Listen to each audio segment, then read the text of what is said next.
How's it going? My name is Taylor Tefelsky, and I'm the middle school pastor here at CCV. And I just want to welcome you to one of our online services. And this past week, we were actually able to meet in person on Monday for one of our Hangout Mondays.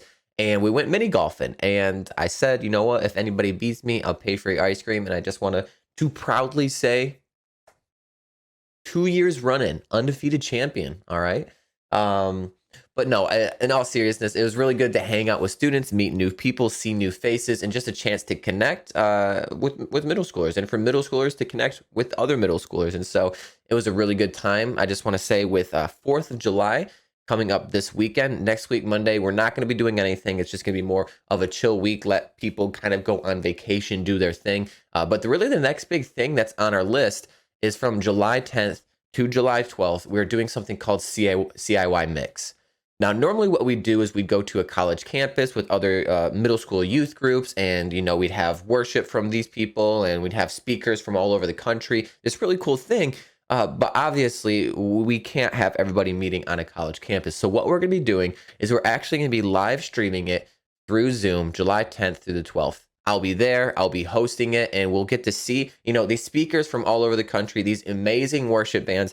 And what it really is for is, like, if you want to get to know Jesus better, if you have questions, if you want to, have a conversation about, who Jesus is, this really is a time for you. And so July 10th, July 12th, parents, talk with your students, talk with your parents, have a conversation. And the best part about it, it's completely free. So again, COI Mix, make sure to sign up for that. Go to our social media platforms, again, Instagram, Facebook, YouTube. We'll be able to have links for the signups there.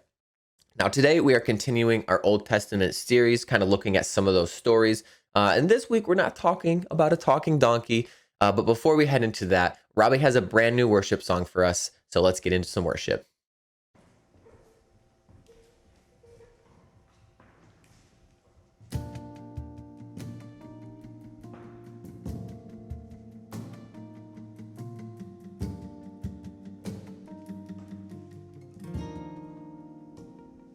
You have been, and you will be. You have seen, and you will see. You have been, and you will be. You have seen, and you will see.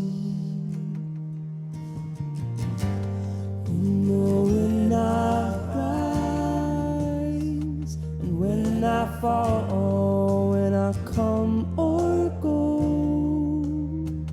you see it all. You hung the stars and you moved the sea.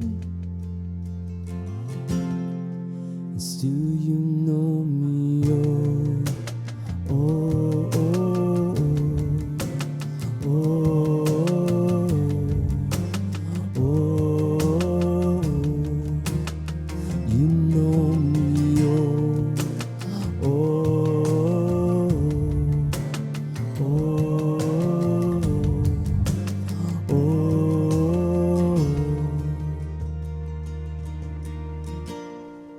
and nothing is hidden from your sight.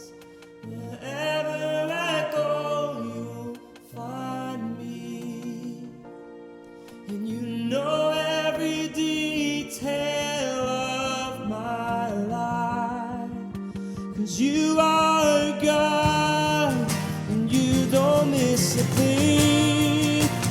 Nothing is hidden from your sight.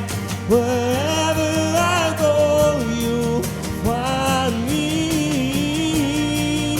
You know every detail of my life, 'cause you are God, and you don't miss a thing.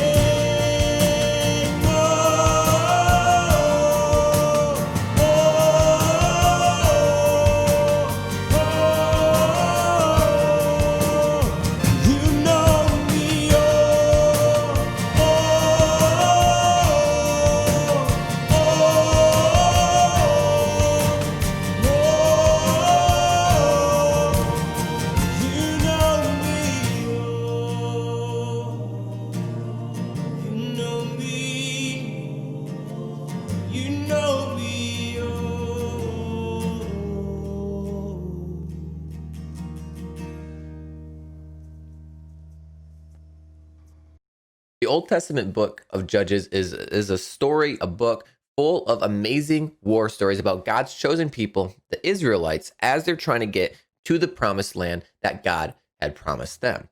And today we're going to be looking at a story about a woman who helped to lead this, to help them to get to this promised land that God had promised them. But it wasn't going to be an easy journey. Now, the promised land, what God promised to the Israelites, never was going to be an easy journey just because of the way that they were. And they kind of had this toxic relationship with God, not necessarily on God's part, but the way that the Israelites worked. And let me explain that. What the Israelites would do is that when things were going good, when God was helping them out, they were solid with God for a bit. But once they started getting on their gears, once things started going really good, they started to fall away from God. They started to think they didn't need God anymore, and they started to worship kind of their own sort of things. And what would happen once they started to forget about God and once they started to worship their own sort of things, a neighboring country, a different nation would come and take them over. They would then be slaves or prisoners or workers. And when things were bad again, who do you think they would call on? They would call on God. And again, God would come for his people, help them out, free them from slavery, whatever it may be. And again, they'd be thankful. They would love God. But sooner or later, after all was settled, once that was done, they would again fall away from God and worship their own things. And you would think they would learn their lesson. But if you think about it, you and I work probably in a very similar way that, you know what, when things are going good, we often maybe don't think about God and we lean on our own understanding. But when things are going bad or things are happening that we don't understand, maybe that's when we decide to pray. But that's getting beyond the point. Moving on, we have Judges 4. And this starts by stating that the Israelites had been oppressed by the Canaanites for 20 years. So if we look at that part of this cycle, we're in the part where, you know what, hey, we're oppressed, we're a part of these people. So the Israelites are probably calling on God to help right now. They're being faithful, they're leaning on God, they're praying for God to intervene, and this is how he does it. He does it through a woman named Deborah, who was a judge leading the Israelites at the time. And so what she does is she calls for a man named Barak and told him to take 10,000 men with him to Mount Tabor.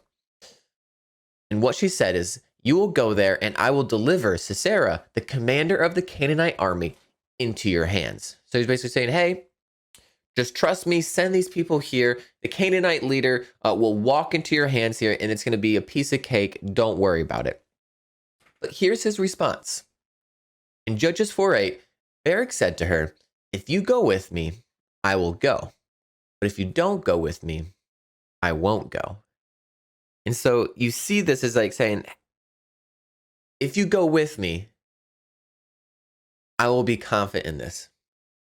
But if you don't go with me, I'm going to be kind of afraid. And so we see a little bit of fear in Barak here. But to make a long story short, Deborah agrees, and the Israelites led by Barak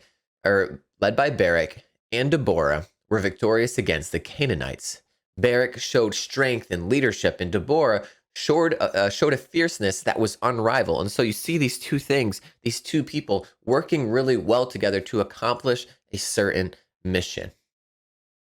And to finish this story, we actually are going to jump into the New Testament, the book of Hebrews, where in the 11th chapter, we see this section that a lot of people like to call the Hall of Faith, which is kind of a cheesy play on words to the Hall of Fame, right? Think about the Hall of Fame for the NFL, where you're taking these different football players, running backs, quarterbacks, defensive linemen, all from different decades, different generations, and you're putting them into one place to kind of be celebrated, right? And so the Hall of Faith is taking, you know what, judges and leaders and prophets and all these different things from different generations, parts of the Bible, and putting them into sort of one chapter to be celebrated. And a part of those names, you have Noah, right? Moses, Rahab, just to name a few. But there's also an interesting section of this that has a name maybe we're going to be familiar with from today's story. In Hebrews 11:32, it says this, and what more shall I say? I do not have time to tell about Gideon or Barak or Samson and Jephthah, about David and Samuel and the prophets, basically saying, you know what, I could go on and on talking about these different people, but the one name that we hear, the one name that we're focusing on today is the name Barak. And the reason why it's important to look at that Old Testament story and compare it to this Hall of Faith verse is that we know something. We know that Barak went on to lead. We know that Barak went on to win. But it's the how it happened that's so important. Because we know that he was afraid, right? We know that he went to Deborah and said, "Hey, I basically I don't want to do this alone. I can't do this alone."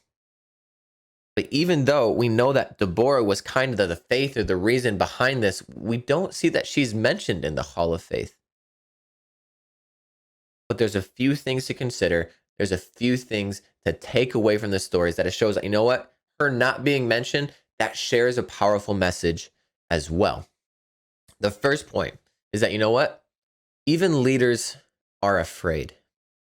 Even leaders are afraid. People can lead that, you know what, or assume that a leader is never fearful, is always full of faith or positivity, but that isn't the case, right? Leaders have worries of their own. Leaders have their own battles that they're facing. And God commanded Barak to lead the army, but he was fearful. And in that fear, he wanted somebody to come alongside them. In that fear, he basically begs Deborah to walk alongside of him. Just because someone is a leader doesn't mean they're not fighting their own battles.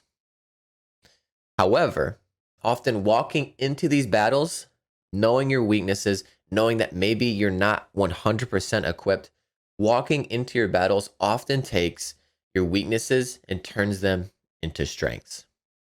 The second part, and this goes a long way to talk about who Deborah was and the importance of Deborah, even though she's not mentioned in this Hall of Faith, but we are more than just one person. We are more than just one person. And let me explain that. Barak wouldn't have done what he did, wouldn't have been mentioned in this Hall of Faith if it wasn't for Deborah. If it wasn't for the faith, the encouragement, the comfort that she brought by being there, by assisting, by helping lead. And I think about in my own life, I think about cross country or track or the things that I accomplished, the things that I did. I wouldn't have done those things by myself. I wouldn't have. I'm more than just one person. If it wasn't for my teammates like telling me to get off my butt when I'm playing video games all day and to go on a run, I wouldn't have accomplished it. If it wasn't for my coach who put together a plan that was for me, told me, you know, how I could be eating better, how I could be doing this better. If it wasn't for him, I wouldn't be where I was with that stuff. And so I am more than just one person, and you as well as me, when it comes to our life, when it comes to our relationships, when it comes to our goals, when it comes to the things that we want to do, we are more than just one person. We are not alone. And I think that goes to show this beautiful world, this beautiful thing that God has created. All these things are intertwined, that we can do things together as a human, that we, as a group of people, that we cannot do together or do by ourselves. I just screwed up like all of that. What I'm trying to say is we can do more together as a group than we could ever do alone by ourselves. We are more than just one person. And so with that being said, let's just bow our heads and pray. Dear Lord, I just want to thank you for relationships, for friendships, for community, for groups of people that work together to accomplish more than just one person ever could. I thank you for this story in the Bible where we look at, Barak and Deborah and how they play two totally different roles to accomplish one thing. And the one thing that unites these people, these two people is a relationship with you. So I pray that in our own lives, whether we're Deborah or Barak, that we can support, that we can lead, that we can help serve the people around us. And it's in your name that we pray. Amen.